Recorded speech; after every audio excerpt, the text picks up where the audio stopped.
জুলুম করবেন না, কারোর উপরে অত্যাচার করবেন না।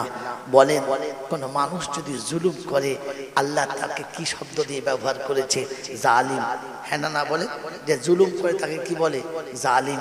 আর আল্লাহ রাসূল জালিম লা ইয়াদখুলুল জান্নাহ, জালিম কখনো জান্নাতে প্রবেশ করবে করবে না। বলেন আমার একার জিনিস যদি সবার ঘাড়ে চাপিয়ে দিই এটা জুলুম কিনা? এটা জুলুম কিনা? সবার হক যদি আমার একার ঘাড়ে চাপিয়ে দেয় তাহলে এটা জুলুম কিনা? জোরে বলেন। জুলুম। সরকার সবার না শুধু আমার? জোরে বলেন। সরকার সবার না শুধু আমার?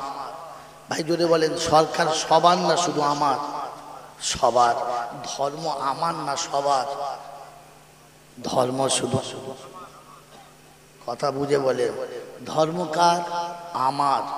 সরকার সবার। সরকারি রাস্তা সবার। ধর্ম আমার। ধর্মের জন্য যদি সরকারি রাস্তা আটকানো হয় এটা জুলুম কিনা? কে বলেছিল আপনাকে ধর্ম করতে রোডে নামতে? ইসলাম কোথায় শিখিয়েছিল ধর্ম করতে রোডে নামতে? হ্যাঁ, শত শত মানুষ আপনার এই কারণে রাস্তার উপরে অপেক্ষা করে দাঁড়িয়ে আছে ঘন্টার পর ঘন্টা। আপনি ধর্ম দেখাচ্ছেন, এটা ধর্মের নামে জুলুম চলছে। মুসলমান আপনার হাতেটা হলো কি করে? এটা হলো কি করে? আপনি মেনে নিলেন কি করে? বন্ধু ধর্ম বোঝার চেষ্টা করেন, ধর্ম বোঝার চেষ্টা করেন। আল্লাহ যদি কোনোদিন এলাকায় নিয়ে আসে তো সেদিন ঘুরিয়ে আরেকটা শব্দ শোনাবো, আজকে শোনাচ্ছি না। মেরে মোহতম দোস্তর বুজুর্গ আল্লাহওয়ালা ভাইরা, জ্ঞানীজনরা, সুধী মানুষেরা, যেদিন কারবালার প্রান্তরে শাহাদাতের ঘটনা, মুহররমের ঘটনা আজকে দিনে চলেছেন, মনে পড়ে মনে পড়ে মনে পড়ে অন্যায়ভাবে এজিদ যেদিন খেলাফতের আসনে বসলো আর বলে দিলে মদিনা থেকে সমস্ত আহলে বায়াত এসে যেন আমার হাতে অঙ্গীকারবদ্ধ হয় আর বায়াতনামা পেশ করে নেয়। হয়তো হুসাইন বললে না, অন্যায়ের কাছে মাথা নত করা যাবে না। এখানে কাফের আর বেঈমানের লড়াই ছিল না, এখানে কোনো মুশরিকের সঙ্গে লড়াই ছিল না, এখানে অন্যায় আর ন্যায়ের লড়াই ছিল। আমার বন্ধুরা, আমার আল্লাহওয়ালা ভাইরা, মদিনার প্রত্যেকটি মানুষ বলেছিল হোসেন আপনি যাবেন না, কারণ কুফার মানুষটা মোটেই ভালো না। এরা সেই যারা হযরতে ফাতেমা হযরত আলীর সাথে আম্মা জান আয়েশার যুদ্ধ লাগিয়েছিল। এরা সেই তারা যারা হযরত আলীকে অন্যায়ভাবে কতল করেছিল। আপনার আব্বা শাহাদাত বরণ করেছে, আপনি যাবেন না। সেদিন হোসেন বলেছিল না, তা হয় না। মুসলমান যেখানে অত্যাচারিত হবে, মুসলমান যেখানে অন্যায়ভাবে জুলুমের শিকার হবে, তা হবে না। অন্যায়ের প্রতিবাদ করার জন্য আমাকে সামনে যাওয়া দরকার। তারা আত্মহত্যা করে কাঁদছে আমার কাছে, আমি কিয়ামতে রাসূলের কাছে কি করে মুখটা দেখাবো? এটা আমার দ্বারা সম্ভব না। আমার আল্লাহওয়ালা ভাইরা, জ্ঞানীজনরা, সুধী মানুষেরা, আমার সোনামণি মায়েরা, বোনেরা, আমার জ্ঞানীজনরা, বুদ্ধিজীবীরা, আল্লাহ নবী সাল্লাল্লাহু তাআলা আলাইহি ওয়াসাল্লামের কলিজার টুকরো হোসেন যেদিন কারবালার প্রান্তরে যাওয়ার জন্য শুরু হয়েছে, যার সাথে মাত্র ৭২ জন মানুষ, যার মধ্যে ৪০ জন পুরুষ, বাকি সব মহিলা, কচি কচি বাচ্চা। এটা যুদ্ধে যাওয়ার জন্য মাস মারার জন্য, শুধু খালি সেখানে একটা অশান্তিকে দাবন করার জন্য। যখন যুদ্ধের ময়দানে পৌঁছে গেলেন, কারবালার ফাতের কাছে পৌঁছে গেলেন, দেখলেন না, এরা অন্যতায় শুরু হয়েছে, এরা আমার সঙ্গে দ্বিমত করতে চাচ্ছে। তিনি মাঝপথে রুখে দিলেন, বললে আগে অঙ্গীকার করো পরে যাবে। বললেন না, আমাকে এদের সঙ্গে দেখা করাও। বললেন না, আমাকে পরে যাবেন, আগে কথা স্বীকার করে নাও, তারপরে যাবে। আমি তারিখ লম্বা করছি না, সময় আমি শর্ট করে দিচ্ছি। মেরে মোহতরম দোস্তর বুজুর্গ, তিনি যখন কোনো মতে স্বীকার করলেন না, তখন যুদ্ধের পরিস্থিতি তৈরি হলো। হাইতে হোসেন সমস্ত সাথীদেরকে ডেকে আদর করে বললেন, ভাই দেখো, ওরা আমার সঙ্গে দুশ্মনী করছে, ওরা আমার সঙ্গে দুশ্মনী চলছে, ওরা আমাকে চায়, কাউকে নয়। তাই তোমাদের সবাইকে বলছি, বাকি সাথী সবাই মদিনায় ফিরে চলে যাও। আমাকে পেলেই ওরা শান্ত, তোমাদের কারো থাকতে হবে না, সবাই চলে যাও। প্রত্যেকটি সাথী সেদিন হয়তো হোসেনের হাত থেকে বলেছিল, হোসেন আজ যদি তোমাকে ছেড়ে আমরা মদিনায় চলে যাই, আর তুমি যদি শাহাদাত বরণ করো, কোন মুখে কোন চেহারা নিয়ে বিশ্বনবী জনাবে মুহাম্মদ রাসূলুল্লাহ সাল্লাল্লাহু আলাইহি ওয়াসাল্লামের সামনে গিয়ে দাঁড়াবো, কি করে শাফাআতের হাতটা বাড়াবো, কি করে হাতে কাউসারের পেয়ালাটা নেবো, কি করে রাসূলের কাছে পানি পান করব, সেদিন দাঁড়াতে পারবো না। যদি শাহাদাত বরণ করতে হয় সবাই করব, এক হোসেনের জন্য সবাই হাসতে হাসতে প্রাণ দেবো, তবু আপনাকে ছেড়ে রেখে আমরা যাব না। যেখানে 40 জন পুরুষ নিয়ে এসেছে সেখানে 6000 সৈন্য পাঠানো হলো। আমার আল্লাহওয়ালা ভাইরা, জ্ঞানীজনরা, বুদ্ধিজীবীরা দিনের পর দিন উপোস চলেছে, কয়েকদিন আটকে রেখেছে, পানি পর্যন্ত পান করা যাচ্ছে না। আমার আল্লাহওয়ালা ভাইরা, জ্ঞানীজনরা, সুধী মানুষরা, যুদ্ধ যখন শুরু হলো, আল্লাহ রাসূল সাল্লাল্লাহু আলাইহি ওয়াসাল্লামের যুদ্ধের তারিখে মোতাবেক সবাই দাঁড়িয়ে গেল। হোসাইন তার সাথীদেরকে তৈরি করলো, একটা বাচ্চা একটা সাথে আগিয়ে যায় দুশমনদেরকে মেরে মোহতরম দোস্ত বুজুর্গ। যুদ্ধ শুরু, একটার পর একটা শাহাদাত বরণ করতে শুরু করলো। যেখানে হাজার হাজার মানুষ যুদ্ধ করতে হতো না, শুধু ঘোড়া ছুটিয়ে দিলে এমনিতেই পায়ে পদপৃষ্ঠ হয়ে শেষ হয়ে যেত, বাঁচার কথা নয়, তবুও তাদেরকে ঠেকিয়ে রেখেছে। আমার আল্লাহওয়ালা ভাইরা, জ্ঞানীজনরা, সুধী মানুষরা, হযরত হোসাইনের সন্তানরাও তৈরি হলো, নিজেকে পিছনে রেখে দিয়ে, কাউকে দূরে রেখে নয়। আমার আল্লাহওয়ালা ভাইরা, জ্ঞানীজন, সুধী ভাইরা, হয়তো কাসিম যুদ্ধের ময়দানে চলে গেলেন।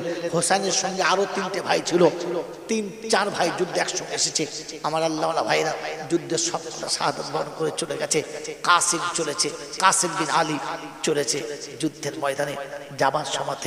যাবার সময়তে বললেন, আপনি এখানে বসেন ভাই, আমি আসছি। যুদ্ধের ময়দানে গেল, এক ঝটকাতে 19 জনকে জাহান্নামে পাঠানোর পরে ব্যাকে ফিরে এলেন। এসে বললেন, এজিদের দলের লোকেরা বড় বুজদিল, সামনে আসার হিম্মত নাই, একে বলে তুই যা, ওকে বলে তুই যা, শুধু ঠেলে ঠেলে পাঠায়, সাহসী আসে না। কিন্তু আমি আর তাকাতে পারছি না, আজ 3 দিন হয়ে গেছে, এক কাপটা পানি পাই নাই, পানির পিপাসায় গোটা শরীর একেবারে নিস্তেজ হয়ে গেছে, চোখ খুলতে পারছি না, বন্ধ হয়ে আসছে। আপনি আমাকে যদি 1 ঘট পানি পান করিয়ে দেন তো আমি একাই দুশমনের সমস্ত লস্করকে শেষ করে দিয়ে আসবো, আর কাউকে লাগবে না। সেদিন কবি লিখেছে, খুদ পিপাসায় বাক্সরে নাই, রস ছিল না ফুসফুসে, তৃষ্ণা জলি আকবর আলী, খাইলো আমার জিভ চুষে। মেরে মোহতরম দোস্তর বুজুর্গ, আল্লাহওয়ালা ভাইরা, জ্ঞানীজনরা, সুধী মানুষরা, দেবার মতো কোনো পানি হাতে ছিল না। সেদিন বললে, একবার আপনার জিভটা আমার মুখে দেন না আব্বা, জিভটা চুষে একবার দেখি একটু পানি, জিভটা আমার ঠান্ডা হয় কিনা। জিভটা পুরো শুকিয়ে গেছে। আমার আল্লাহওয়ালা ভাইরা, জবান মুখে দেওয়ার পরে মনে হচ্ছে না শুকনো কোনো কাঠ দেওয়া হয়েছে, জবানে কোনো রস নেই। মুখটা টেনে নিয়েছে আর বলেছে, জান্নাতের দরজাতে আমার নানা তোমার জন্য পানি নিয়ে অপেক্ষা করছে, এখানে আমার কাছে কোনো পানি নেই। আমার আল্লাহওয়ালা ভাইরা, জ্ঞানীজনরা, সুধী মানুষরা, আমার সোনামণি মায়েরা বোনেরা, যুদ্ধের ময়দানে চলে গেল। দুশমনের সঙ্গে লড়াই করতে করতে একটা তীর এসে ঠিক সিনারি জায়গায় লেগে এপার ওপার হয়ে গেল, আর আস্তে করে জমিনে শুয়ে গেল। ভিতর থেকে আওয়াজ আসছে, সাকিনা শুনিয়ে দিলেন, যাও তাড়াতাড়ি যাও, পড়ে গেছে, বাচ্চাটাকে তুলে নিয়ে এসো। হোসাইন কোলে করে তুলে নিয়ে এসে খেমার পাশে রেখে দিয়েছে। আমার বন্ধুরা, আমার আল্লাহওয়ালা ভাইরা, যেখানে বাপ বেটার লাশটাকে তুলে নিয়ে আসে, সেখানে যুদ্ধের অবস্থা করুণ কত দাঁড়ায়, এটা একমাত্র শুধু বাপই বুঝতে পারে, যার বেটা তার কোলে শাহাদাত বরণ করছে। সেই এক এক করে সবাই শেষ হয়ে গেছে। সবার শেষ হয়ে যাওয়ার পরে আমার আল্লাহওয়ালা ভাইরা, জ্ঞানীজনরা, সুধী মানুষরা, ওই সময়তে সমস্ত মহিলাদেরকে প্যান্ডেলের ভিতরে রেখে হযরত হোসাইন বললেন, আমি চলে যাচ্ছি, তোমার জিম্মেদারিতে দিয়ে যাচ্ছি। আমি সব বাচ্চাগুলোকে, সব নারী আর বাচ্চাগুলোকে তোমার জিম্মেদারিতে দিয়ে গেলাম, তোমার হাওয়ালা করে গেলাম, আমি আল্লাহর হাওয়ালাতে চলে গেলাম, এবারে তুমি ওদের জিম্মেদারি নিও। ওই সময় ভিতর থেকে বললে, সবাই চলে যাচ্ছে, যাও, সবাই চলে গেছে, যাক, অসুবিধা নেই, এই দুধের বাচ্চাটাকে একটু পানি পান করিয়ে এনে দাও, মনে হচ্ছে আর বেশিক্ষণ বাঁচবে না, হেঁচকে তুলছে, পিপাসার কষ্টতে কলিজা শুকিয়ে গেছে, আর যাবে না। দুধের বাচ্চা কোলে নিয়ে হয়তো হোসাইন আস্তে আস্তে সামনে এলো, এসে বললে, ওই সমস্ত সাথীরা শোনো, দুশ্মনী আমার সঙ্গে, শত্রুতা আমার সঙ্গে, লড়াই আমার সঙ্গে। আমার দুধের বাচ্চা দুশ্মনী জানে না, শত্রুতা জানে না, অন্যায় জানে না, লড়াই জানে না। তোমাদের কাছে অনুরোধ, এই বাচ্চাটাকে কমপক্ষে একটু পানি পান করতে দাও, এই বাচ্চাটাকে কমপক্ষে পানি পান করতে দাও, এই বাচ্চাটা কমপক্ষে একটুখানি পানি পান করে শান্ত হতে দাও। আমার দুধের বাচ্চাটা চলে যাবে দুশ্মনের দিনেতে। সেদিন নেও খানদের দিলেতে একটু রহম হয় নাই, একবারও রহম হয় নাই, দিলটা নরম হয় নাই, বরং পানি না দিয়ে একটা বিষাক্ত তীর ছুঁড়ে দিলে সিনাতে লেগে হোসাইনের হাত চিরে জমিনে চলে গেল। রক্তের ফোয়ারা ছুটে উঠে গেছে, রক্তে গোটা শরীর ভেসে গেছে। বাচ্চা রক্ত হাতে করে তুলে নিয়ে আল্লাহর দিকে তুলে বলল, আল্লাহ পাঠিয়ে দিয়েছি, এই দেখো তোমার নবীর হাতে, তোমার নবীর নাতির হাতে বাচ্চার খুন তোমাকে দেখালাম। বাচ্চাকে কোলে নিয়ে মাটিতে শুইয়ে দিলে আর বলে দিয়ে গেল, আর কোনোদিন পানি পান করবে না, আর কোনোদিন পানি খাবো বলে চিৎকার করবে না, বিরক্ত করবে না। এমন পানি পান করিয়ে এনেছি, কিয়ামত পর্যন্ত পানি শব্দটা তোমার সামনে ব্যবহার করবে না। আমার আল্লাহওয়ালা ভাইরা, ভিতরে মহিলাদের চোখ ভরা পানি, বুক ভরা ব্যথা, সে ব্যথার কোনো শেষ নেই। এক এক করে 39 জন যেখানে শাহাদাত বরণ করেছে, একটার পর একটা যেখানে লাশ শোয়ানো রয়েছে, সেখানে হোসাইন যুদ্ধের সাজ সেজে দিলেন। গায়েতে ফাতেমা জননীর চাদরটা পরে নিলেন, মাথায় পাগড়িটা আল্লাহ নবীর লাগিয়ে নিলেন, হাতে তরবারিটা হাতে আলী কাররামাল্লাহু ওয়াজহুর তরবারি হাতে নিলেন। যুদ্ধের ময়দান যখন নেমেছে আর যুদ্ধ যখন শুরু হয়েছে, মনে হচ্ছে যেন একেবারে দুশমনের পাহাড় হেলিয়ে দিয়ে চলেছে। আমার আল্লাহওয়ালা ভাইরা, জ্ঞানীজনরা শুধু নওশা, দুশমনদের ভিতর থেকেও কেউ বলছে, হ্যাঁ রে, তোরা সাহস করে হাত তুলছিস কি করে, হোসাইনের দিকে হাত তুলছিস কি করে এমন করে করছিস, পারবে যুদ্ধে লড়তে? সম্ভব নয়। দেখ কেমন করে পাহাড় হেলিয়ে দিয়ে চলে আসছে। মেরে মুহতরম দোস্তর বুজুর্গ আল্লাহওয়ালা ভাইরা, জ্ঞানীজনরা শুধু নওশা, আমার আল্লাহওয়ালা বন্ধুরা, আজ কারবালার তারিখ শুনছেন, কারবালার কথা শুনতে চলেছেন, ভালো করে মনে রেখে দেন। হয়তো হোসাইন সেদিন নামাজের টাইম হয়ে গেছে। আমার আল্লাহওয়ালা ভাইরা যুদ্ধ বিরতি ঘোষণা করে নামাজের জন্য তৈরি হয়ে গেছে। হোসাইন কারবালার ময়দানে নামাজ কাজা করলো না। তুমি সেই হোসাইনের মাটি মঞ্জিল করতে গিয়ে এক ওয়াক্ত নামাজ পড়লে না। কি করে তুমি বেনামাজি হলে? বেনামাজি কি করে হোসাইনের ভক্ত হলো? কি করে হোসাইনের ভক্ত হলে? তোমার তো উচিত ছিল আজকে দিনে রোজা রেখে সারাদিন তেলাওয়াত করে চোখের পানি ফুট বসানো, পরওয়ারদিগার আলম, তুমি নবী পাঠাবো না বলেছো, এটা বিশ্বাস করে নিয়েছি। নবী কোনদিন আসবে না, এটা বিশ্বাস করে নিয়েছি। হোসাইন আসবে না, এটা তো তুমি বলো নাই। ওলি আসবে না, এটা তুমি তো বলো নাই। তাই তুমি আবার আমাদের কাছে ইসলামের ওই রকম হোসাইন পাঠাও না, যে দুশ্মনের সঙ্গে কখনো আপোষ করবে না, অন্যায়ের সঙ্গে কখনো আপোষ করবে না, অত্যাচারের সঙ্গে কখনো আপোষ করবে না, এরকম একজন সাথী পাঠাও না। এই দোয়াটা করতে পারলে না? এ আল্লাহ, তুই আমার বাচ্চাকে হোসাইনের ওই রকম প্রেমিক বানাও যে হোসাইন যুদ্ধের ময়দানে নামাজ কাজা করলে না। আমার আল্লাহওয়ালা ভাইরা, দুশ্মন যখন দেখলে হোসাইনকে কোনোভাবে জব্দ করা সম্ভব না, কোনোভাবে জব্দ করা সম্ভব না। আমার আল্লাহওয়ালা ভাইরা, জ্ঞানীজনরা শুধু মানুষেরা, আমার সোনামণি মায়েরা বোনেরা, ওই সময়তে হোসাইনের একটাই শুধু রাস্তা দেখা হলো যে কখন নিরস্ত্র হয়।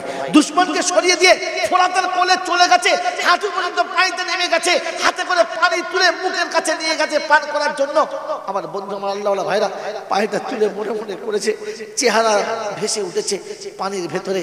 আমার একটা একটা করে বাচ্চা এক ফোঁটা পানির জন্য শাহাদাত বরণ করলো।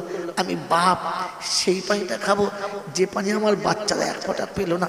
হাতে পানি তুলে মুখে ছড়িয়ে দিয়ে চলে এলেন, ফরাতের পানি আর ব্যবহার করলেন না। আমার আল্লাহওয়ালা ভাইরা, জ্ঞানীজনরা শুধু মানুষেরা, আমার সোনামণি মায়েরা বোনেরা, হোসাইন পানি পান না করে চলে এসেছিল। আপনি কি করেছেন? আপনি কি করে রমজানের মুহররমের 10 তারিখে রোজা না করে ছেড়ে দিলেন? আপনি কি করে মুহররমের 10 তারিখে পানি পান করলেন? আপনি কি করে মুহররমের 10 তারিখে খানা খেলেন? আপনি কি করে মুহররমের 10 তারিখে চুপ করে রইলেন? যেদিন হোসাইনের সারাটা দিন চোখের পানিতে বুকটা ভেসেছে, আপনার চোখে পানি কই? আপনার মনে ব্যথা কই? আপনার মনে বেদনা কই? আমার আল্লাহওয়ালা ভাইরা, জ্ঞানীজনরা শুধু মানুষরা, 10ই মুহররম সকালবেলা মদিনার জমিনে হযরত উম্মে আইমানের ঘরে উম্মে আইমান বসে বসে অঝরে চোখের পানি ফেলছে, অঝরে চোখের পানি ফেলছে। লোকে জিজ্ঞাসা করলেন, আপনি কাঁদছেন কেন? কি হয়েছে? বললেন, আজ সকালবেলা ফজরের নামাজের পূর্বে আমি দেখলাম আল্লাহ রাসূল যেন আমার ঘরে এসেছে, গোটা শরীরে ধুলো মাখা, মুখটা মলিন, চেহারাটা বিগড়ে আছে, চোখ দিয়ে দরদর করে পানি আসছে। আমি জিজ্ঞাসা করলাম, ইয়া রাসূলুল্লাহ, ইয়া হাবিবাল্লাহ, আপনি কেন এমন করে কাঁদছেন? আপনার চেহারা এমন কেন? আপনি কেন এমন বিতৃষ্ণ হচ্ছেন?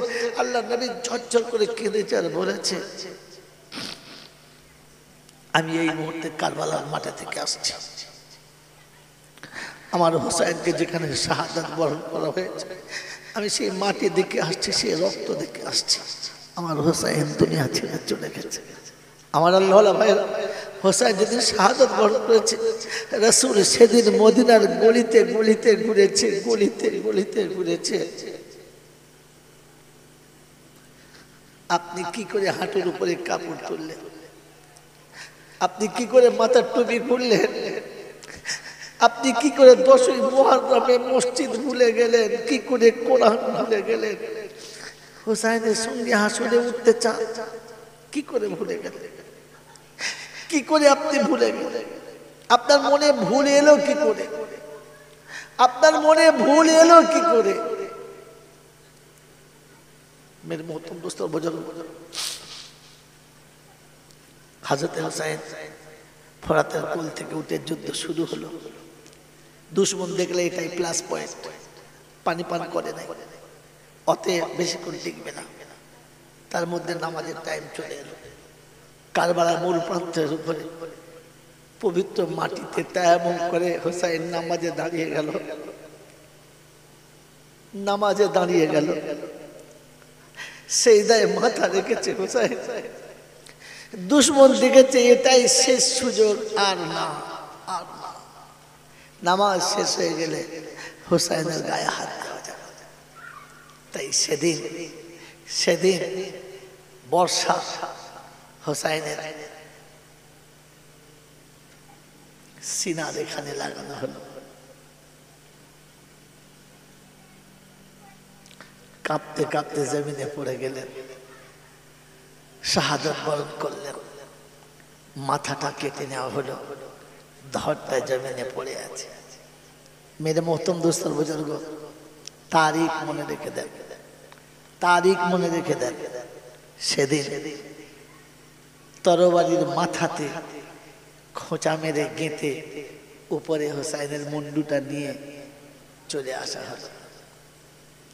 চলে আসা হলো এজিদের সামনে, একটা প্লেটের উপর রাখা হলো।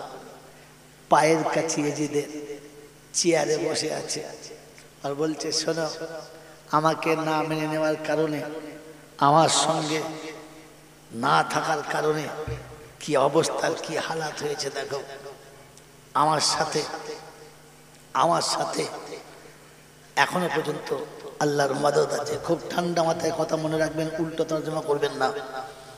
আমার আল্লাহওয়ালা ভাইয়েরা, আমার জ্ঞানীজনরা, সুধী মানুষেরা, হোসাইনের গোটা ফ্যামিলির নারীদেরকে উটের পিঠে, ঘোড়ার পিঠে বসিয়ে নিয়ে আসা হলো। এজিদের দরবারের এক পাশে রাখা হলো, আর এদিকে এরকম অবস্থা করা হলো। হাতে লাঠি নিয়ে হোসাইনের ঠোঁটের উপরে বারবার টোকা মারা হচ্ছিল আর বলা হচ্ছিল, এতবার বললাম মেনে নাও, মেনে নিলে আজকে এদিন দেখতে হতো না। আমার বন্ধুরা, আমার আল্লাহওয়ালা ভাইরা, যখন ওই মুখের উপর টোকা মারছিল, হাইতে জাইদ বলে একজন বয়স্ক সাহাবী ছিলেন, অনেক বয়স্ক সাহাবী, তিনি আস্তে করে উঠতে পারছিলেন না। কিন্তু ওই সময় উঠে দাঁড়িয়ে বললেন, এজিদ, তোর অত্যাচার এতক্ষণ সব সহ্য করেছি, এই ভুলটার করিস না, ঠোঁটের উপরে এমনি করে আঘাত করিস না। আমি নিজে চোখে দেখেছি আল্লাহর নবী যে ঠোঁটের উপরে 1000 বার চুমু খেয়েছে, যে ঠোঁটের উপরে 1000 বার রাসূলের ঠোঁট লাগিয়েছে, ওই ঠোঁটটার উপরে তুই লাঠি দিয়ে এমনি করে ঠকিস না, আমার আর সহ্য হচ্ছে না।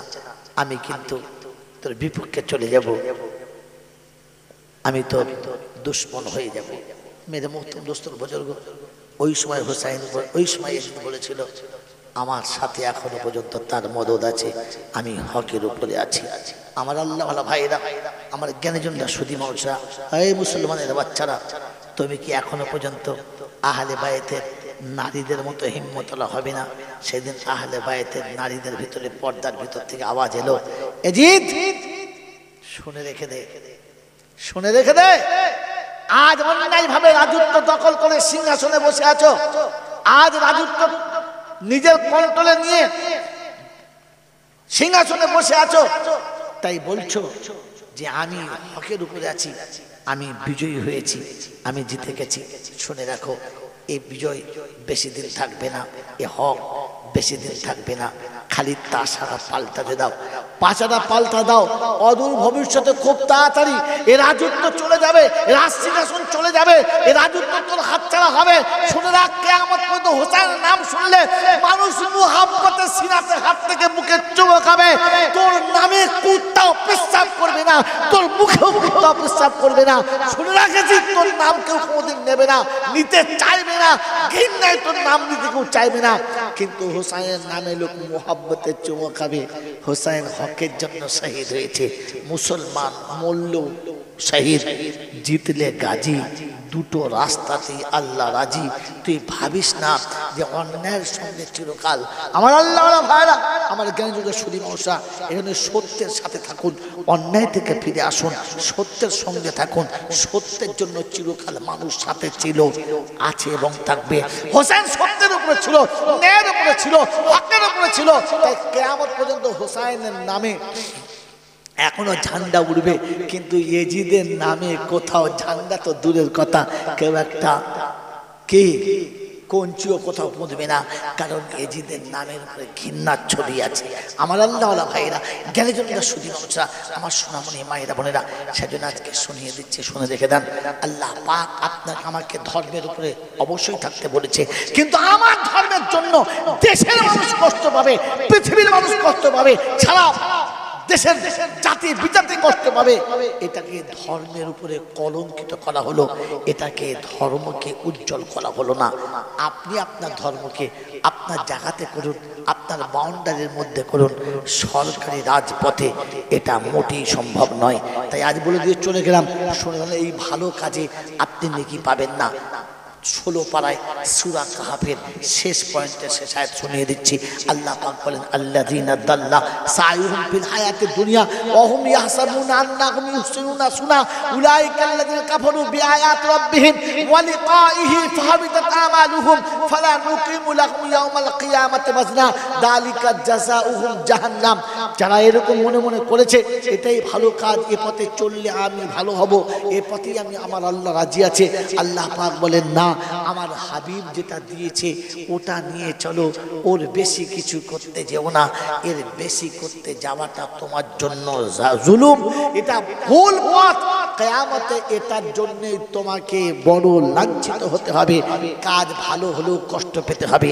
আমার বন্ধুরা, আমার আল্লাহওয়ালা ভাইরা, হোসেনের জন্য ব্যথা দিলে অবশ্যই রাখবো, হোসেনের জন্য আফসোস দিলে অবশ্যই রাখবো, হোসেনের জন্য অবশ্যই কাঁদবো, কিন্তু এতটা কাঁদতে গিয়ে উন্মাদ হব না যে যেখানে আমি আমার ধর্মের বাউন্ডারি ভুলে যাব। এজন্য আল্লাহ নবী বলেছেন, ইন্নাল মাইয়িতা ইউআযযিবু বিবুকাই আহলিহি। আত্মীয় স্বজনের কাঁদার কারণে মাইয়িতকে কৈফিয়ত দিতে হয়, বড় বিপদে পড়তে হয়। কাঁদে আর জিজ্ঞাসা করে, কিরে মেয়েটার কি সর্বনাশ করে এলি যে বেচারি কাঁদতে কাঁদতে বেহুশ হয়ে যাচ্ছে? হ্যাঁ রে, ছেলেটার কি সর্বনাশ করে এলি যে বেচারা দুদিন ভাত খেতে পারছে না? আপনার কাঁদার জন্য আপনার আব্বাকে কবরে কৈফিয়ত দিতে হয়, তাই মোটেই এরকম করে কাঁদা ঠিক নয়।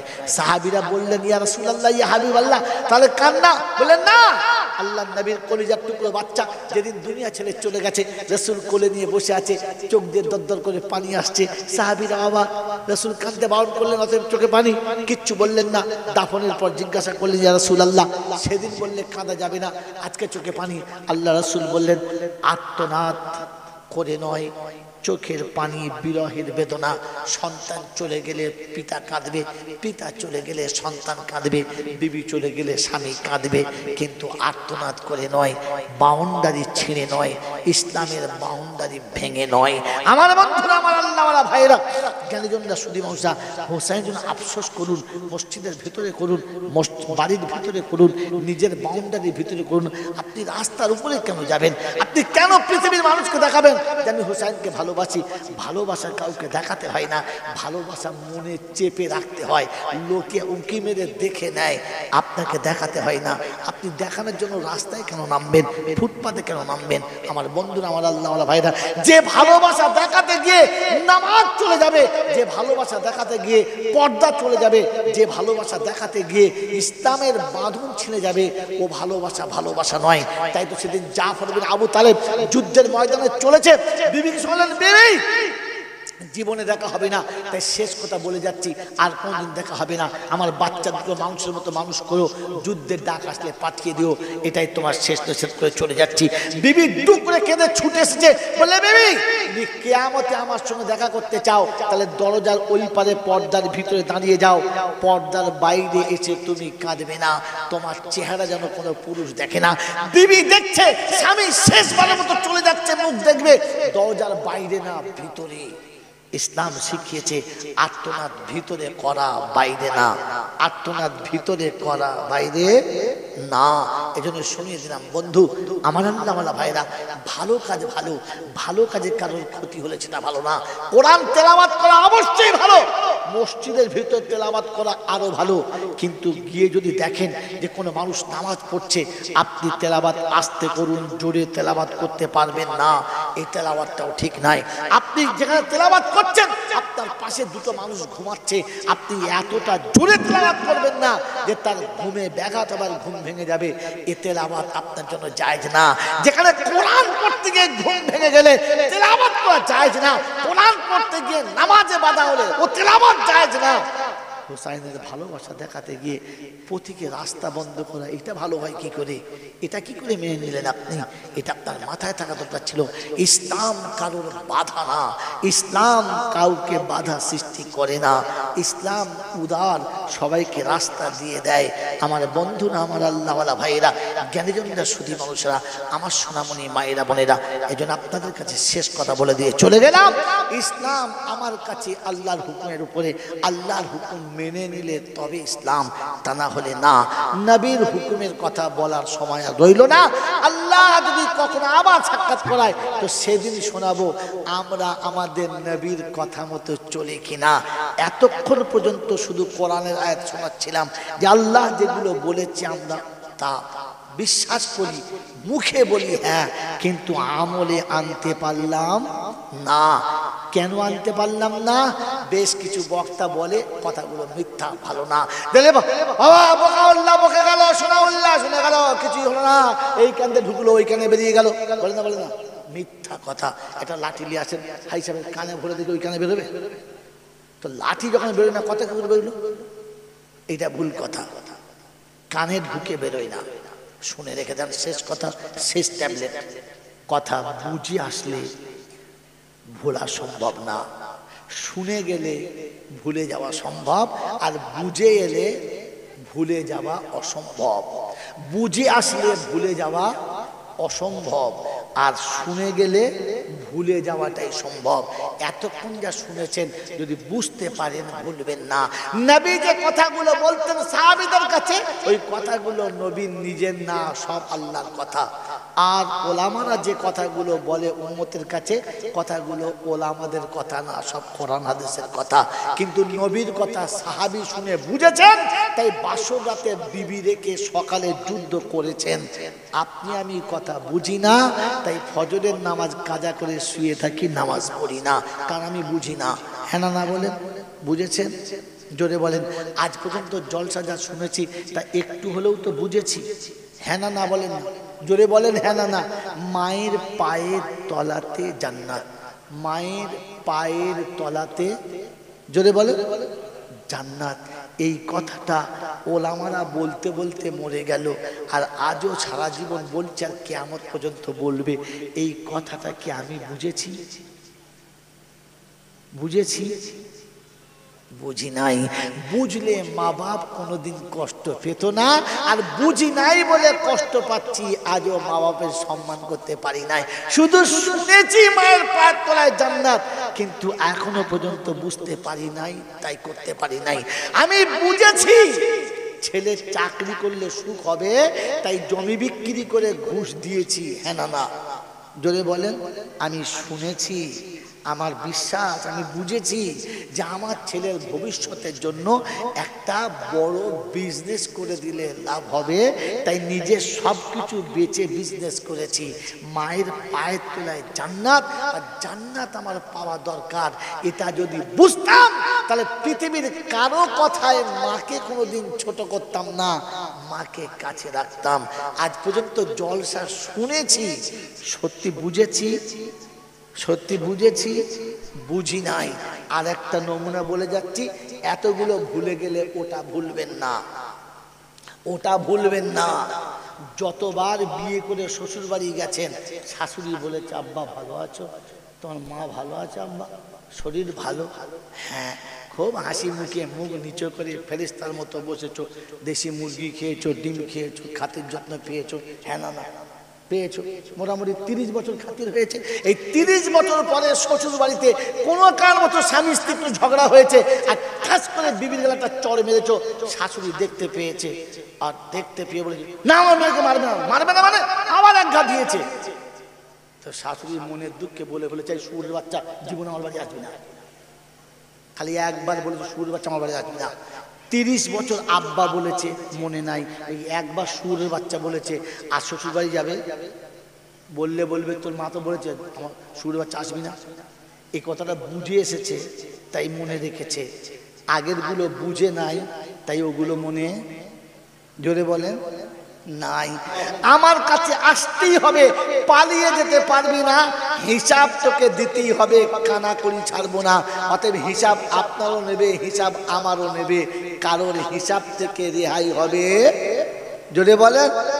আপনি আপনার শ্রোতার হিসাব দেবেন, আমি বক্তা বক্তৃতার হিসাব দেবো।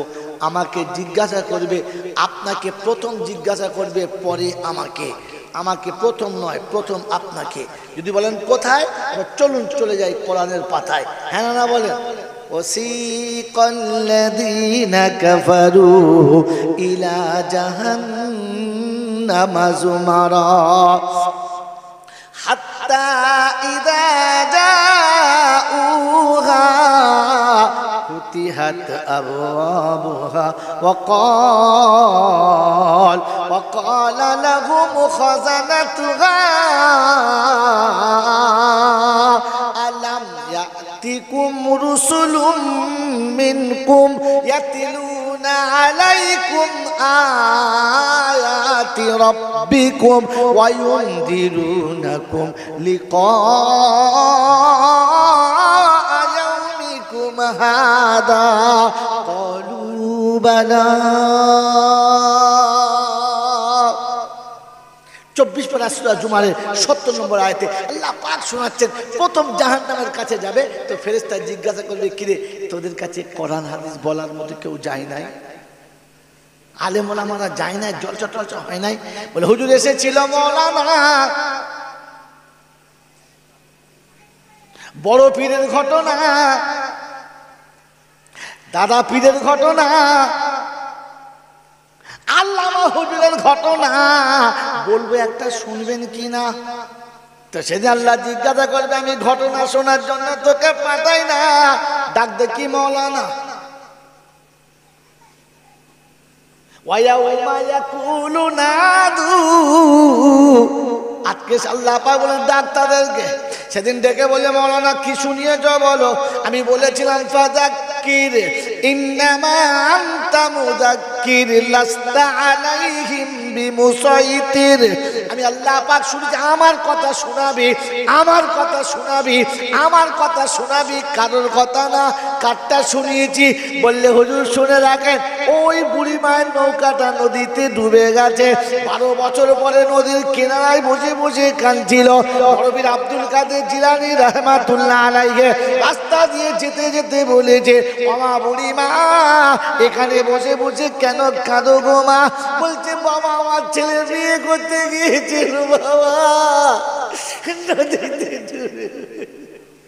যে কাঁদে হালার চোখে এক ফোঁটা পানিও নাই, আর যারা শোনে তাদের তো কাঁদার কোনো গল্পই নাই। হ্যাঁ কত বড় চিটিংবাজি বলুন তো। কি হলো? তারপর শুরু করে 1.5 ঘন্টা ধরে হলো, বড় পীর বললে আমি দোয়া করব, চলে আসবে। তারপরে বড় পীর দোয়া করলো, নৌকা ঘুরে চলে এলো। তাকবীর সুবহানাল্লাহ, মাছ ভেঙে দিলে। আল্লাহ বলে, হ্যাঁ তোকে ওই ঘটনা বলতে বললুম? এই তোকে বলেছিলাম এসে বলতে? 30 মারা কোরআন শরীফের কিচ্ছু খুঁজে পায় নাই, আমার রাসূলের লক্ষ লক্ষ হাদিসের কিচ্ছু খুঁজে পায় নাই, তুই গল্প বলতে পারলো? সেদিন বক্তা বলে, হুজুর আমি বলি না এটা। আমি বলিলাম তো যে আগে বলেছি, মা ইয়ালফিজু মিন কাউলিন ইল্লা লাদাইহি রাকিবুন আতীদ, যতগুলো কথা মুখ থেকে বার হচ্ছে রেকর্ডটা আল্লাহ বার করবে। সেদিন মৌলবীর অবস্থা খারাপ, তোকে ডেকে নিয়ে গিয়ে এতগুলো টাকা থুতু দিয়ে গুনে রে হারাম কর, তুই টাকাগুলো যে নিলি ওদেরকে কি শুনিয়েছিলিস? কি শুনিয়েছিলিস? ওই ওই গল্প বলার জন্য তোকে ডেকে পারলি? তোকে আলেম ওই জন্য করেছিল? কোরআন হাদিস বলা বাদ দিয়ে বাঁচামো কথা বলিলাম? সেদিন আপনারও বিপদ, ওরও বিপদ। কথা বুঝে এসছে বাবাজি? সেদিন প্রথম আপনাকে জিজ্ঞাসা করবে, আর আপনাকে জিজ্ঞেস করে বলে কি হারাম করে বলে নাই? সেদিন আমি বলবো, রব্বানা প্যান্ডেলের বাঁশ কটাকে জিজ্ঞাসা করেন বলেছি কিনা। সেদিন আপনি কথা না বলে প্যান্ডেলের বাঁশ কটা বলে দেবে যে আল্লাহ বলেছিল যে রসগোল্লা খাওয়ার সময় বিয়ানকে বলেছ এটা খাওয়া যাবে না, আর শুয়োরের গোশ খাওয়ার বেলা কেন বললে না? হুজুর বলেছিল। আপনি না বললে বাঁশে বলে দেবে, বাঁশে বলে দেবে। আপনি মিথ্যা বলতে চাইবেন, আপনার জবান অটোমেটিক বলবে বালা, আল্লাহ বলেছিল, বলেছিল আল্লাহ। কোথায় আছে? গল্প বলি নাই, কোথায় আছে? চলুন দেখে চলুন, 29 পারায় সূরা মুলক তুলুন, কোরআন শোনাচ্ছে, আলাম ইয়াতিকুম নাযীর ক্বালু বালা ক্বাদ জাআনা নাযীর ফাকাদ্দাবনা ওয়া কুল্লা মা নাযালাল্লাহু মিন শাইইন ইন আনতুম ইল্লা ফি দালালিন কাবীর ওয়া ক্বালু লাউ কুন্না নাসমাউ আও নাকিলু মা কুন্না ফি আসহাবিস সাঈর ফাতারাফু বিযামবিহিম ফাসুকাল লিআসহাবিস সাঈর। রব্বুল জালাল জিজ্ঞাসা করবে সেদিন, আলাম ইয়াতিকুম নাযীর, তোদের ভয় দেখানোর জন্য কেউ কি আসে নাই? জাহান্নামের কথা কি বলে নাই? আখিরাতের কথা বলে নাই? বলে হুজুর বলেছিল মাওলানা, আমরা মনে মনে করতাম এই লাইন আলাদা, আমাদের লাইনের মাওলানা না, চলবে, অসুবিধা হবে না। এখন কি মনে হচ্ছে? বলছে লাউ কুন্না নাসমাউ ওয়া নাকিলু, কথাগুলো যদি শুনতাম আর ভাবতাম জাহান্নামে যেতে হতো না। কি করবি সেটা বল, জাহাবত হয়ে গেছে, কি করবি বল, এখন কি হবে বল? বলছে হুজুর বলেছে তওবা করলে আল্লাহ মাফ করে দেবে। হ্যাঁ না না বলেন, তওবা করলে আল্লাহ মাফ করে দেবে। শুনেছেন না শুনেন না? এখানেও ভাওতাবাজি মেরেছে, শুনে রাখেন বলে দিচ্ছি, তওবা করলে মাফ করে দেবো। কোরআন চলছে ফাতারাফু বিযামবিহিম, জীবনে যত গুনাহ করেছি তওবা করে নিলাম। আল্লাহ বলে ফেরেশতারা ঘাড় ধরে জাহান্নামে নামিয়ে দিবি, আমি আল্লাহ কথা দিলাম। আল্লাহ তওবা বলে তওবা শুদ্ধ ফেল, তওবা শুদ্ধ ফেলে দেব, তওবা চলবে না, কারণ তওবা করার টাইম পার হয়ে গেছে, এখন তওবাতে কাজ জোরে বলে হবে না। ক্লাস চালু হওয়ার পরে যে ছাত্র ক্লাসে গেছে ও ক্লাসে অ্যাটেন্ড থাকবে, হাজিরি খাতায় নাম উঠবে। কথা বলেন না শিক্ষিত ছেলেরা বলো, ক্লাস যখন চালু হয়ে গেছে, প্রেজেন্ট যখন শেষ হয়ে ক্লাস চালু হয়ে গেছে, ছেলে গেছে, অ্যাটেন্ড ছিল কি না? ছিল। প্রেজেন্ট আছে না? ও মুসলমান তুমি কেন বাংলা বুঝতে পারলে না? অ্যাটেন্ড থাকবে, প্রেজেন্ট থাকবে না, তওবা থাকবে, ক্ষমা হবে না। তওবা করতে বলেছে কে? আল্লাহ। তওবা করলে কায়দা বলেছে কে? মুহাম্মাদুর রাসূলুল্লাহ। আমার বন্ধুরা শুনে যান তওবার ঘটনাটা আজকের বলে যাচ্ছে। যারা তওবা করায় তারাও তওবা বোঝে না, যারা করে তারাও তওবা বোঝে না। বলে বুঝে তওবা করবো কা, এক তওবাতে কাজ হবে, সারা জীবন তওবা তিল্লা করতে হবে না, এক তওবাতে কাজ হবে। বুঝে না। তওবা বলেছে কে? আল্লাহ। তো আল্লাহর নবী বলছে আল্লাহ। আল্লাহ বললে তওবা করো, মুহাম্মাদুর রাসূলুল্লাহ বললে কি পাবে, কি দেবে বলো? আল্লাহ বলে হাবিব কি পেলে খুশি বলো, তওবার বদলা কি পেলে খুশি বলো? নবী বলেন তাইবুনা মিনাজ যামবি কামাল্লা যামবালা। আল্লাহ আমার উম্মত যদি তওবা করবে ওই রকম পরিষ্কার করে দিতে হবে যেমন মায়ের পেটের বাচ্চা পরিষ্কার থাকে, পাপের ছোঁয়া তাতে থাকে না। আমার উম্মত যখন তওবা করবে যেন পাপের ছোঁয়া থাকে না। আল্লাহ পাকের নবীর কথা শুনে আল্লাহ বলে হাবিব খুশি? বললে হ্যাঁ। বলে আমি কিন্তু খুশি না। বলে আল্লাহ তুমি কিসে খুশি বলো? বলে হাবিব রে মাল দেখো, হ্যাঁ হায়াত কোন মাল, বৈধ হবে। খুব কত খারাপ। হ্যাঁ মা বাপ না মানা, শ্বশুর শাশুড়ি না মানার এটা ফল। ওর এখন এই জ্ঞানটা নাই যে কোথায় কি বলতে হয়। ওর ভয় ডর নাই, লজ্জা সরম নাই। কারণ বুঝতে হবে ও বাগানেও লজ্জা সরম নাই। বাহাদিরা সোনারা লালেরা জ্ঞানীজনরা সুধী মানুষ। আল্লাহ পাক বলেন হাবিবিতে খুশি না। বলে আল্লাহ তাহলে কিসে খুশি? আমার খুশি না, আমার মতন না। বলে কেন?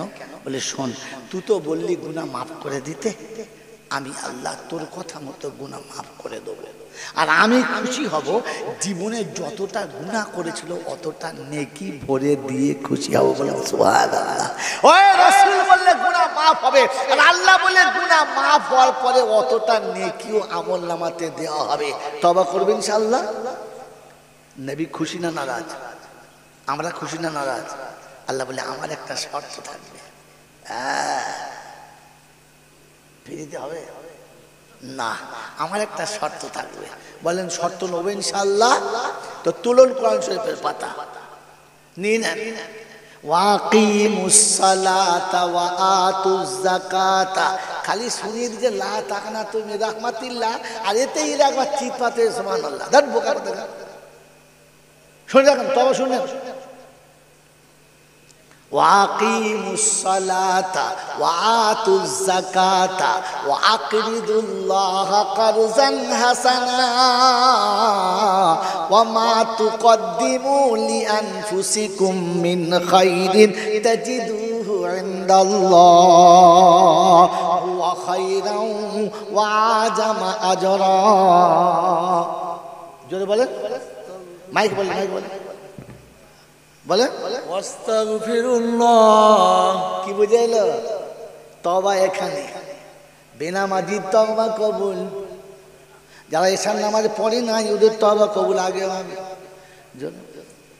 জলচা শেষে পাগড়ি দেবে আস্তাগফিরুল্লাহ রব্বি, মুতে লুঙ্গিতে মুছে নিবি। হারাম কর, তুই কাকে তওবা করাচ্ছিস রে বোকা কথা? কুত্তাকে মসজিদে তুলেছিস নামা আগে। বাংলা বুঝেন নাকি? আশ্চর্য। এখন এশার নামাজ পড়ে নাই, ওই হারাম করে তওবা করাচ্ছে। ওকে বল আগে নামাজ পড়ে যা। এশার নামাজ পড়ে নাই, ফজরের নামাজ পড়ে নাই, মা বাপকে ভাত দেয় নাই, হারাম হালাল বাঁচে নাই, বউকে বন্ধন নাই, এখানে বন্ধন নাই। আচ্ছা সুবহানাল্লাহ, বন্ধ। কুরবানির গরুর খবর শোনেন, কুরবানির গরুর ভাগ দিচ্ছে। ভাইরা ভাই এসে বলছে বড় ভাই আমার ভাগ, দুধ ভাগ দাও। ঠিক আছে টাকা দাও, দেবো দেবো দেবো। কুরবানি হয়ে গেল, খাওয়া টাওয়া হয়ে গেল, টাকাটা দাও, দেবো দাঁড়া। তো শাড়ি লোনটা পাক বন্ধনের লোনের টাকায় কুরবানির গরু কিনে ভাগ দিয়ে চাইলে ওর থেকে শুয়োরে ভাগ দেওয়া লাভ ছিল, বুঝলে? ওর থেকে শুয়োরে ভাগ দেওয়া লাভ ছিল। লাইভ চলছে, গোটা বাংলা ইন্ডিয়া শুনছে, এপার বাংলা ওপার বাংলা শুনছে। এই বন্ধনের লোনের টাকায় কুরবানির গরু ভাগ দেওয়ার থেকে শুয়োরে ভাগ দেওয়া লাভ ছিল। বোকা কোথাকার। মেরে মুহতারাম মুসলিম বুজুর্গ, বেনামাজি তওবা কবুল না। এখানে ওয়াকিমুস সালাহ, আগে নামাজ পড়ো। ওয়াতু যাকাত, মালের যাকাত দাও। এই দুটো তো উপরের মানে, মারেফাতের মানে কি, তলার মানে কি? শুধু খালি তওবা করছে, আস্তাগফিরুল্লাহ রাব্বি, শ্বশুরের বাড়ি টাকা নিবি আর গলগল করে গিলে নিবি, হারামখোর কোথাকার। তোকে তওবা করতে কে বলেছে? হ্যাঁ, এই সুদ খাওয়া হারাম না হালাল? জোরে বলে। বিয়ের পরের টাকা হারাম, তোমার আমার না সবার? পাগল কথা, কিছু জানে না। আরে তোহা সিদ্দিকীকে ধুমকে বসিয়ে দিয়েছি, তো তুমি কোন চাই? কি বলেছি আমি? বললাম শোন, সুদের টাকা পনের টাকা সবার জন্য হারাম নয়। পীরের ছেলে হলে আর খেলা হবে? বোকা কথা। ইমানদারের জন্য পনের টাকা হারাম, বেনামাজির জন্য সব হারাম। বেনামাজি তো গোটাটাই হারাম, বেনামাজির জন্য সব হারাম। মদও হালাল, সুদও হালাল, পরের বউরে পালানো হালাল। বেনামাজির আবার কি আছে? আরে বেনামাজিকে আল্লাহ ইমানদারই বলে নাই, আর ইমানদার না হলে কোরআনের কোনো কানুনই তার সাথে নাই। বোকা কোথা। আগামীতে চকে মারা দাওয়াত হবে না, না হলবা না হলবা। এবার তো পেয়ে গেছি মা, কি বলেন? এই 2 ঘন্টা তো নামাজ পাচ্ছে না আমার বাবাজিরা, শোনা লাইলা। আমি আপনাকে বলে দিই, শুনে নেন, ইনশাআল্লাহ খোদাকে সামনে রেখে বলছি, কালই উমরা যাবো, মক্কা যাবো কালকে ইনশাআল্লাহ, আল্লাহ যদি নিয়ে যায়। কালকে যাবো ফ্লাইট, কাল সকাল 5:47 আমার বোর্ডিং পাস আছে। কথা দিচ্ছি শোনেন, কাল রাসূলের মাজারের পাশে গিয়ে বলবো, আল্লাহর হাবিব তোর কথা, তোর আল্লাহর কথা উম্মতের কাছে বলে এসেছি, মিথ্যা হলে আমাকে এখানে তুই বলে দে, আগামী তার বলবো না, আর সত্য হলে তুই সাথে থাকিস, কাউকে ভয় করি না। কালই যাবো আমার বন্ধুরা, আমার আল্লাহওয়ালা ভাইরা, জ্ঞানীজনরা, বুদ্ধিজীবীরা, আমার সোনামণি মায়েরা, ওয়াকিমুস সালাহ মানে নামাজ পড়ো। এটা আমাদের বাড়ির যে কাজের মেয়ে সে জানে, জানে না? জানে না? যে আমাদের পাড়ায় নিরক্ষর মূর্খ মাতাল মদ খায় সেও জানে ওয়াকিমুস সালাহ মানে নামাজ পড়ো। কি জানে না? জানে না? নামাজ কায়েম করো, জানে না? এর আরেকটা মানে কি? এটা হলো উপরের মানে, আর এর আসল মানে হলো এই মাথা একবার যে রবের কাছে নামিয়ে চোটার কারোর কাছে নামাতে পারবে। আপনাকে একটা অপ্রিয় সত্য বাংলা বলে দিই, মা বোন শুনছে? ব্যান শুনছে? মেয়েরা শুনছে? শুনছে তো শুনে রাখেন, মেয়েটার যখন বিয়ে হয় নাই তখন খালাতো ভাইয়ের হাত ধরতে পারে, ফুফুতো ভাইয়ের বগলে হাত গোলাতে পারে, চাচাতো ভাইয়ের গলা জড়িয়ে ধরতে পারে, বড় ভাইয়ের শালার সাথে ইন্টিমিন্টি হতে পারে। পায় না? পায় না? জোরে বলেন হ্যাঁ না? না পারে। কিন্তু বিয়ের পরে আর পারে? তো মুসলমান যা রবের কাছে সেজদা করে ফেলেছে, এই মাথার কোথাও নামাতে পারবে? জান্নাতের কাছে সেজদা করে না, ও পাথরে করতে পারে, কবরে করতে পারে, চাদরে করতে পারে, গাছতলায় করতে পারে, রুই ঢিপে করতে পারে, পৃথিবীর সব জায়গায় মাথা সেজদা করতে পারে। মুমিন খোদাকে সেজদা করার পরে ও নিজেকে খোদা হাতে সঁপে দিয়েছে, আর কোথাও সেজদা করতে পারে? আর অন্য কোথাও সেজদা করলে ওকে ইমানদার বলা যাবে? যে স্বামীর বিছানা ফেলে অন্য পুরুষের বিছানা রাত কাটায়, ওকে আর ওই স্বামী নেবে? নেবে না। তো যে মাথা খোদার পায়ে নামিয়েছ, ওই মাথা ভুল করে কোনো বাবার পায়েতে নামিও না। খোদায় পাক বলে অন্য কেউ তওবা করলে কবুল করবো, তো তওবাটাও কবুল করবো না। কথা মনে থাকবেন ইনশাআল্লাহ? তো তওবা করার আগে তোমাকে ওই রকম নামাজি হতে হবে যে মাথা দিয়েছি যখন তোর কাছে, মাথার কাউকে দেবো না। 2 নম্বর ওয়াতু যাকা, মালের যাকাত দাও। যাকাত দিতে পার বলতে হবে কেন? বলার কারণ এইটা, যাকাত না দিলে মালটা খাওয়া কি হারাম। আল্লাহ পাক এটা বলতে চেয়েছে, কিন্তু ইজ্জত রেখে ঢাকা দিয়ে বলেছে যে হারাম করে তওবা কবুল। জোরে বলেন, হারাম করে তওবা কবুল হবে না। শাশুড়ির কাছে চেন গলায় দেওয়ার সময় বগের মতো ফেরেশতা বলছে তোর মুন্ডু ভেঙে দেবো, চ হারাম করে কোথাকার। তোকে শোনাচ্ছেন প্রত্যেকে বলেছে, তুই পুরুষ মানুষ, তুই শোনাচ্ছেন পলি কোন লজ্জায়? শাশুড়ি আংটি দিয়েছেন আঙুল ভর্তি, এবার কিসে নেবে? গোলায় দে, পায়ে দুটো দে। 4টে খালা শাশুড়ি, 6টা চা শাশুড়ি, কটা হলো? 10টা। আর মামি শাশুড়ি কোথা দেবে? ওটা আমার বাবার হাত। খচ্চর কোথা, তোকে শোনা কোথেকে বলেছে? হ্যাঁ, মুসলমানের ছেলে তোমার যে হারাম হুঁশ নাই, শ্বশুর যদি মরে গিয়ে থাকে তো পনের টাকাটা বান্ডিল করে নিয়ে তার ছেলে মেয়েদের কাছে দিয়ে ভাগ করে দিয়ে কবরের কাছে গিয়ে বলে আয় যে শ্বশুর আমার বাপ যা হারাম দিল আমি দিয়ে দিয়েছি, মাফ করে দিও, তারপর তওবা করিস। এতটা পর্যন্ত পায়খানায় ডুবে বলছে তোমার আতরের সেন্ট নাই, তোমার আতরের সেন্ট নাই। এই যে ঠিক বলছে, ভুল বলছে, সালা গোটা জীবন হারামে ডুবে আছে আর হজ করতে চলে গেছে মাল গিয়ে সাদা ওড়না কিনে ওপরে কালো একটা ফেটা বেঁধে জুমার দিন নামাজ পড়তে আসছে। লোকে বলছে আল্লাহ ফেরেশতা আসছে, ফেরেশতা আসছে। ফেরেশতা কিরকম দেখছে, এরকম করে গান লুঙ্গি ধরে আর আসছে। তার মানে ও যত বড় জামা তার থেকে বড়। জামা বড় কিনতে হবে শুনেছে, মামলায় নাই, দেখেছে বেশ ভালো জামা, কত গো 10 রিয়াল দিয়ে দাও, 10 টাকা জামা লিলে 3-4 যে ও যত বড় জামা তার থেকে বড়।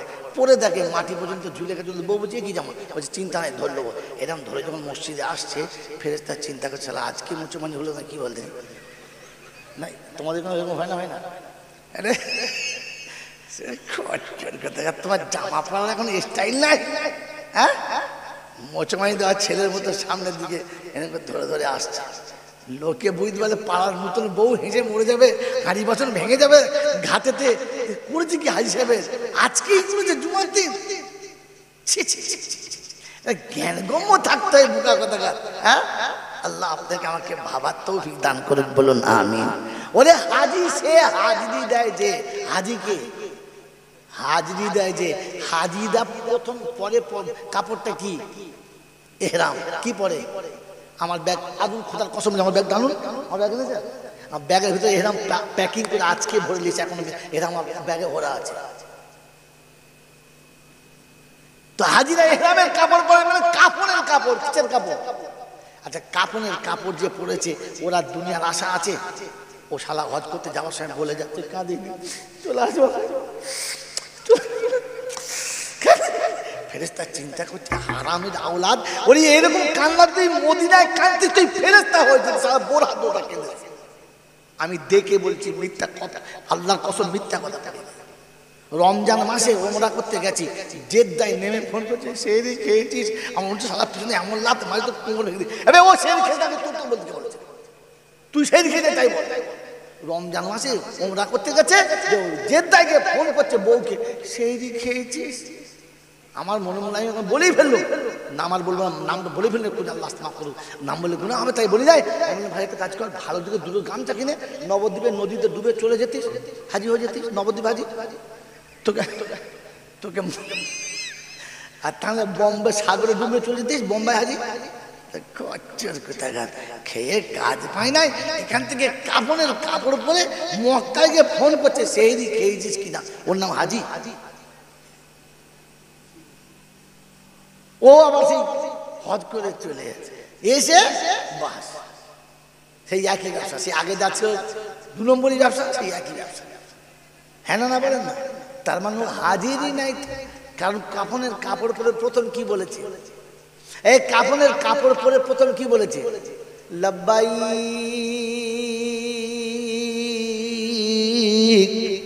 আল্লাহুম্মা লাব্বাইক লাব্বাইক লা শারীকা লাকা লাব্বাইক। আল্লাহ আমি হাজির হয়ে গেছি, এসে গেছি আল্লাহ, দুনিয়া সব ছেড়ে দিয়েছি, দেখ কাফনের কাপড় পরে তোর সামনে এসেছি। তুই যে অঙ্গীকার করলে কাফনের কাপড় পরে এসেছিস, আবার এরপরে এসে চিটিংবাজি। আল্লাহু আকবার। ফেরেশতা চিন্তা করছে খাতার উল্টো পিঠে লিখবো না ভেতরে লিখবো, বুঝতে পারছি কোমারের দরকার রে। হ্যাঁ হাজি হয়েছে, ওর নাম হাজি। আমার আল্লাহ ভাইরা জ্ঞানীজনরা সুদী মানুষেরা, আমার সোনামণি মায়েরা বোনেরা, আল্লাহ আপনাকে আমাকে ভাবার তৌফিক দান করে, বলুন আমিন। বলেন তো লাব্বাইক কোথা থেকে শুরু হয়েছে জানেন? যে হাজিরা বলে যে শুনুন লাব্বাইক কোথা থেকে শুরু হয়েছে জানেন? কেন শুরু হয়েছে জানেন না? জানেন? শোনেন না? শুনেছেন? মনে নেই, ভুলে গেছে। হ্যাঁ বাবাজি, এই লাব্বাইক কোথা থেকে শুরু হয়েছে শুনেন? হাইজান তো আলহামদুলিল্লাহ। শুনে কোথা থেকে শুরু হয়েছে? যেদিন আত্মার জগৎ, হ্যাঁ একদিকে ঠিক আছে, আত্মার জগৎ থেকে। কোথেকে? কোথেকে বলে? मेरे मोहतरम दोस्तों बुजुर्गों, हजरत मूसा আলাইহিস নবী আলাইহিস সালাম রবের কাছে জিজ্ঞাসা করছে, আল্লাহ একটা কথা বলবো? বলে কি? বলে আমি যে তোর সঙ্গে কথা বলি, তুই যে আমার সঙ্গে কথা বলিস সামনাসামনি, এরকম আর কেউ হবে? বলে কি বলিস মুসা, উল্টো পাল্টা কি বলিস? বলে কেন? বলে আমার যখন প্রয়োজন হয় তোর কাছে আসি, তুই বলিস আর আমি শুনি, তোর কথা শুনে যায়, তোকে হবে শুরু হবে কেউ? বলছে শোন, সায়াতি জামান ওয়া উম্মাতু হাবিবি, একটা সময় আসছে খুব তাড়াতাড়ি আমার হাবিবের উম্মত আসবে, তোর সঙ্গে কথা বলি চারটে জিনিস ভাগ রেখে। কটা জিনিস? চারটে। এক নম্বর, নির্দিষ্ট জায়গাতে পাহাড়ের উপরে ছাড়া বলবো না। দুই নম্বর, টাইম বেঁধে কথা বলি, টাইমের বাইরে বলবো না। তিন নম্বর, বিষয় বেঁধে কথা বলি, বিষয়ের বাইরে বলবো না। চার নম্বর, পর্দার ভেতর থেকে বলি, ওপেন বলি না। জানিস তোরা আমার মাঝখানে পর্দা থাকে কটা? বলে না। বলে ৭০,০০০। কটা? ৭০,০০০ পর্দার ওপারে তুই আর এপারে আমি। তুই ভাবিস না যে পাহাড়ের উপরে আমি আর নিচে তুমি, না, ৭০,০০০ পর্দা। আর তোর জানা আছে একটা পর্দা থেকে আরেকটা পর্দার দূরত্ব কতটা? বলে না। বলে একটা দুরন্ত ঘোড়া ১ বছর ছুটলে যত রাস্তা যায়, একটা পর্দা থেকে আরেকটা পর্দার দূরত্ব ততটা।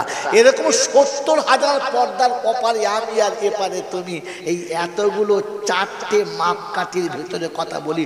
৭০,০০০ পর্দার ভিতরে বিষয় ঠিক করে, টাইম ঠিক করে, জায়গা ঠিক করে তবে তোর সাথে কথা বলি। তার আগে কথা জোরে বল, সায়াতি জামানুন, খুব তাড়াতাড়ি, খুব তাড়াতাড়ি আমার একটা সময় আসছে। হুয়া উম্মাতু হাবিবি, আমার হাবিবের উম্মত আসছে। লা হিজাবা বাইনাহু ওয়া বাইনাহু ওয়া বাইনি, আমার আর তার মাঝখানে কোনো পর্দাই থাকবে না। ও কথা বলবে আমি শুনবো, ও বলবে আর আমি শুনবো, ও চাইবে আর আমি দেবো। ও যতক্ষণ বলবে ততক্ষণ শুনবো, যেখানে বলবে সেখানে শুনবো, ও যেখানে যাবে আমি সেখানে যাব। বলুন সুবহানাল্লাহ। বলে আল্লাহ, তাহলে ওই উম্মতের ভেতরে আমার নামটা দেওয়া যায় না? তো বলছে কাদ সাবাকাত লাকুম, তুমি সে জায়গা পার করে চলে এসেছো, তাই ব্যাকে যাওয়া সম্ভব না। তো আল্লাহ পাকের কাছে নবী মুসা শোনাচ্ছে, ও বড় ভাই, এখন এদের খাবার গল্প চলছে রে, আরে এই শোনো, ও হাবিব, শোনাচ্ছে আল্লাহ পাক মুসা নবী জিসমিল্লাহকে। আল্লাহ বলে কি? একটা কাজ করুন, যখন ওই নবীর উম্মত হতেই পারবো না, তাহলে কমপক্ষে ওই নবীর উম্মত গুলোকে একবার দেখা যায়। বলে চলো দেখিয়ে দিই, চলো। তো আল্লাহ পাক রব্বুল আলামিনের কাছে গেলেন আর গিয়ে আওয়াজ দিলেন, আইনা উম্মাতু হাবিবি, আমার হাবিবের উম্মতটা কোথায়? আওয়াজ আসছে লাব্বাইক ওয়া সাদাইক,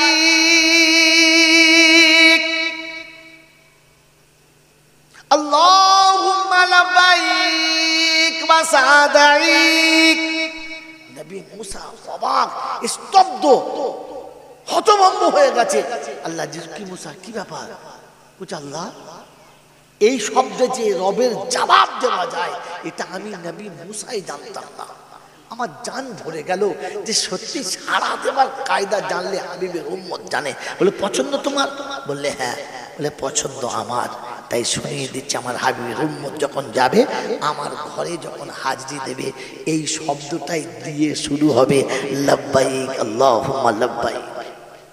মন থাকবেন ইনশাআল্লাহ, মন থাকবেন ইনশাআল্লাহ। তো লাব্বাইক হাজরি, তো সে যে হাজরি দিয়েছে ৮০ বছর পর্যন্ত বাড়ির পাশে মসজিদ সালা হাজরি জানে, তুই হাজরি কিসের? তুই মুচি বল, হাজরি কিসের বলছিস? গোটা জিন্দিগিতে হাজরি দেয় না, হ্যাঁ বাস হজ করে ঘুরে এসে এখন দাড়ি খামচালা ধরা যায় না, বলছে হাজি সাহেব। আরে বন্ধু শুনে রাখেন, ওটা কেনা টাইটেল, ওতে কোনো লাভ নাই, ওতে কোনো লাভ নাই। এই জন্য শোনাচ্ছে আল্লাহ পাক ওয়াকিমুস সালাহ, এর মানে হলো নামাজ পড়ো আর নিয়ত করো এ মাথা আর কোথাও নামাবো না। ওয়াতুজ যাকাত মানে মালের যাকাত দাও। কি আমরা মালের যাকাত দিই না? দিই না?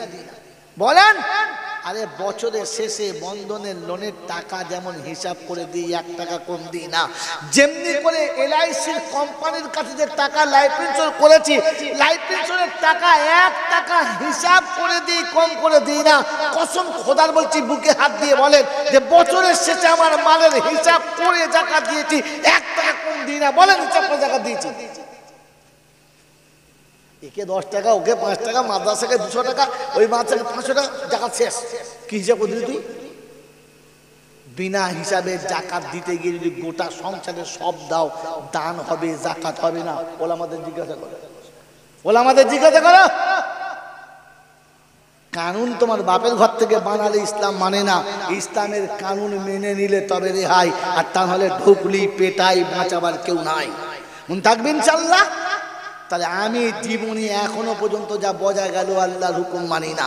দ্বিতীয় কথা, ও আকরিদুল্লাহ কারজান হাসানা, তওবা করতে চলেছি তো শোনেন, ও আকরিদুল্লাহ কারজান হাসানা, যারা তোমাকে কারজে হাসানা দিয়েছে তুমি তাদের কারজে হাসানা শোধ করে দাও।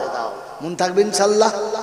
আল্লাহ পাক বলেন আমাকে কারজে হাসানা দাও, আকরিদুল্লাহ কারজান হাসানা, আমি তোমাকে কারজে হাসানা দিয়েছি। পিতার ভালোবাসার, পিতার দিলেতে, মায়ের হৃদয়ে তোমার যে অগাধ ভালোবাসা ঢেলে দিয়েছি, তাই বাপ আর মা সারা জীবন দিয়েছে তবু তোমাকে ফেলে দেয়, উপোস থেকেছে, ছেঁড়া কাপড় পরে কাটিয়েছে, তোকে নোংরা কাপড় পরায় নাই, ছেঁড়া কাপড় পরায় নাই, না খাইয়ে রাখে নাই। এই ভালোবাসাটা আমি দিয়েছি কারজে হাসানা, এটা আমার দেওয়া। ও বান্দা তুমি মনে রেখে দিও, তোমার পাশের বাড়ির চাচি, পাশের বাড়ির কোনো গরিবের বৌমা তুমি কেঁদেছো, মাসুম বলে তোমাকে বুকে তুলে নিয়েছে, বুকে জড়িয়ে ধরেছে আর গল গল করে বুকে পেশাব করে দিয়েছো, তার বিনিময়ে গালে একটা চড়ও মারে নাই, দুটো গালিও দেয় নাই, তার হৃদয়ে এই ভালোবাসা আমি দিয়েছি কারজে হাসানা। তোমার বাপের ছোট ভাই, যাকে তুমি ছোট আব্বা বলো, যে 10 বছর তোমাকে কাঁধে করে নিয়ে ওই জয়পুর থেকে শুরু করে আর পুরো বিজেরা পর্যন্ত গোটা বাজারে ঘুরেছে, সবার সামনে বলেছে তা আমার বড় ভাইয়ের ছেলে, আর সবাইকে তুমি বলছো আমার ছোট আব্বা। এই ছোট আব্বা বলে 10 বছর কাঁধে চেপেছো, তার হৃদয়ে আমি যে ভালোবাসা দিয়েছিলাম, যে ভালোবাসার বিনিময়ে তোমাকে কোনোদিন রাস্তায় হাঁটিয়ে নিয়ে যায় নাই, কাঁধে করে ঘুরিয়েছে, এটা কারজে হাসানা। যেদিন ছোট চাচা অচল হয়ে গেছে, তুমি সংসারের শিরস্থানে বসে আছো, তুমি বাড়ির এখন একমাত্র অভিভাবক, তোমার ছোট চাচা পথে বসে আছে, হয় তার কোনো সন্তান নেই, আর তা নাহলে আছে তারা ভালো চোখে দেখে না, তার সন্তান তার সাথে কি করেছে ওটা আপনি দেখতে যাবেন না। আপনাদের 10 বছর কাঁধে করে ঘুরিয়েছে, বিনিময়ে আপনার কাছে 2 টাকা চাই নাই। উচিত ছিল আপনার এই মুহূর্তে ওই চাচার হাতটা ধরে একবার কমপক্ষে রাস্তায় ঘোরানো, নীরবে পকেট থেকে 200-500 টাকা বার করে চাচার পকেটে টুক করে ভরে দেওয়া, কারণ এটা কারজে হাসানা। যেন চাচা বুঝতে না পারে যেটা ভাই আমাকে ধার দিয়েছে, আর দিলে বলে দিও তোমার টাকা আমার কাছে জমা ছিল, নিয়ে যাও। বলেছো কোনদিন? চাচা সারা জীবন যেখানে যা পেয়েছে, ভাইপো যখনই বলেছে ছোট আব্বা আইসক্রিম খাবো, নিজের কাছে নেই তো বন্ধুর কাছ থেকে ধার করে চেক তোমাকে আইসক্রিম খাইয়েছে, খাওয়াই নাই, খাওয়াই নাই। মেলাতে তোমাকে নিয়ে গেছে, বেলুন কিনে দেওয়ার পরে বলেছো ছোট আব্বা এই গাড়িতে আমার লাগবে, যখন তুমি কেঁদেছো তখন চাচার পকেটে চুরি করা 10টা টাকা ছিল কি 100 টাকা ছিল, ওটা বার করে গাড়িটা কিনে দিয়েছে, দেয় নাই? 10টা বছর তুমি চাচার অত্যাচার করেছো, আর চাচা নীরবে মুখ বুজে শুয়েছে, বিনিময়ে তোমাকে গালিও দেয় না, চড় মারে নাই, আর চাচা তোমার সামনে ভিক্ষার ঝুলি নিয়ে বার হয়, তুমি গিয়ে হাতটা ধরে বলতে পারো না চাচা সারা জীবন তোমার কাঁধে চেপে আমি বড় হয়েছি, আজকে তুমি আমার কাঁধে একবার চাপবে না? সারা জীবন তোমার কাঁধে করে ঘুরিয়েছো, আজ থেকে তুমি আমার কাঁধে চেপে আমার ঘরে বসে খাবে, আমার 2টো মেয়ে যেখানে খেতে পায়, 2টো বাচ্চা যেখানে খেতে পায়, আমি আর তোমার বৌমা যেখানে খেতে পাই, এই 5-এর মাঝখানে তোমার ভাতটা এমনিতেই হয়ে যাবে। আজ থেকে তুমি আমার ঘরে বসে খানা খাবে, আর কখনো কোনোদিন ভিক্ষার ঝুলি নিয়ে যাবে না। আমি যেন দেখি না তোমাকে রাস্তায় বার হয়েছো ভিক্ষার ঝুলি নিয়ে, ওই ভিক্ষাটা তোমাকে নিতে হবে না। তোমার 2টো সন্তান যদি না দিয়ে থাকে, আমিও তো তোমার একটা সন্তান, কারণ 10 বছর তোমাকে তো আমি আব্বা বলে ডেকেছি, এখনো তো তোমাকে আব্বা বলেই ডাকি, তুমি আমার, আমি তোমার সন্তান, তুমি আর কোনোদিন এমনি করে হাত পাতবে না কারো কাছে। বলতে পেরেছি? বলতে পেরেছি? মাথায় টুপি দিয়ে বড় জামা পরে তওবা করতে চলে এসেছেন, হ্যাঁ, তওবা নানির ঘরের কি বলে আপনার পুঁতি পেয়েছেন, পাতা উল্টুলি দিয়ে দেবে আল্লাহ। আল্লাহ পাক শোনাচ্ছে যে ফুপুটা তোমার জন্মের পরে তোমার মার কোল থেকে তুলে নিয়েছে, সারা জীবন বুকে জড়িয়ে ধরে আব্বা আব্বা বলে ডেকেছে, কখনো আব্বা ছাড়া দ্বিতীয় শব্দ ব্যবহার করে নাই। গোটা জীবন তুমি যে অত্যাচার করেছো বুক পেতে সহ্য করে দিয়েছে। তোমার মা তোমার গালে একটা চড় মেরেছে, তো চোখটা ফুপু লাল হয়ে গেছে, আর বলেছে ভাবি আগামীতে কোনোদিন তো আমার আব্বার গালে হাত দাও, তাহলে কিন্তু থাপ্পড়টা ঘুরিয়ে তোমার গালে পড়বে, ওদিন বড় ভাবি বলে তোমাকে ক্ষমা করতে পারবো না। এটা যেন মনে থাকে তোমার। মেরে মহতম দোস্ত বুজুর্গ, যে ফুপু তোমাকে সারা জীবন বুকের উপরে বসিয়ে ভাবির সঙ্গে এমনি করে আঙুল নিয়ে ঝগড়া করেছে, বিবাহের দিন যেদিন শ্বশুর বাড়ি চলেছে গাড়িতে চেপে ওদিন দু করে কেঁদেছে, নিজের জন্য নয় ভাই পুকুর কেঁদে কোলে নামিয়ে দিয়ে বলছে বড় ভাবি তোমার হাত দূর ধরে বলে যাচ্ছি আমার আব্বা কখনো আবদার করলে তুমি মারবে না, আমার কথা দাও যে আমার আব্বার গায়ে তুমি হাত দেবে না, ওকে আমি আদর করে কাছে রাখতাম, আজ থেকে ও আর দ্বিতীয় মাকে পাবে না, আজ থেকে ওর আবদার করার জায়গা থাকবে না, তুমি যেন ভুল করে আমার আব্বাকে মেরো না। যতবার শ্বশুর বাড়ি থেকে ফিরে এসেছে শাশুড়ি বলেছে, স্বামী বলেছে, দেখ খালি বারবার বারবার যাও বলেছে, চকে তোর বাপ আছে, কবে তোর বাপ বলে গেছে, কোথায় বারবার যাচ্ছিস? সেদিন শ্বশুর বাড়ি থেকে এসে চকে নেমে যখন তুমি খেলছিলে ধুলোতে বসে, ধুলো থেকে কোলে তুলে বুকে নিয়ে বলেছে, কে বলেছে আমার আব্বা মরে গেছে, এই তো আমার আব্বা বেঁচে আছে, বলো না তুমি আমার আব্বা না, আমি তোমাকে আব্বা বলে ডাকি না, বলো সারা জীবনে তোমাকে আব্বা বলে ডেকেছে, জীবনে কখনো মনে হয়েছে ফুপু অসহায় এক জায়গাতে পড়ে আছে, চলো যাই দেখে আসি ফুপু কেমন আছে, যে আমাকে আব্বা বলে ডাকতো, আমাকে আব্বা না বলে পড়ে দিত, আমার জন্ম দেওয়া মেয়ে আমাকে আব্বা পরে বলেছে, আমার গর্ভধারী মা আমাকে আব্বা প্রথম বলেছে, আমার ফুপু আমাকে আব্বা প্রথম বলেছে, আমার মেয়ে তো কালকের আব্বা বলেছে, যারা আব্বা বলে বলে আমাকে বড় করেছে, কি করে ভুলে গেলে তুমি তাকে? তওবা করতে চলে এসছো, আগে ওকে আব্বা বলে কোলের কাছে নাও, যাও ফুপুর কাছে গিয়ে পকেট থেকে পয়সা বার করে দিয়ে বলো, ফুপুমা শাড়িটা এরকম কেন, তুমি দুটো ভালো শাড়ি পরতে পারো না? আর বাবা হয় নাই, দুটো শাড়ি নীরবে নিয়ে হাতে দিয়ে বলতে পারলে না যে ফুপু আমি তো তোমার একটা ছেলে, তুমি আমাকে আব্বা বলতে না? তো আব্বার ঘরে বেটি গেলে বেটিকে এই পোশাকে দেখতো, তুমি বেটি আমি তোমার বাপ, এলাও জামাটা দিয়েছো কোনোদিন, সাজিয়েছ, চলে এসেছ তওবা করার জন্য। আল্লাহ পাক বলেন ওমা তুকাদ্দিমু লিআনফুসিকুম মিন খাইরিন তাজিদুহু ইনদাল্লাহ, তুমি যেটুকু পাঠিয়েছো আমার কাছে ওটা সব থেকে ভালো, ওটা আমি জমা রেখেছি, নষ্ট করি না, ওয়া খাইরান ওয়া আজম আজরা, এটাই সব থেকে ভালো, এটাই সব থেকে ভালো, এটাই সব থেকে ভালো। আস্তাগফিরুল্লাহ।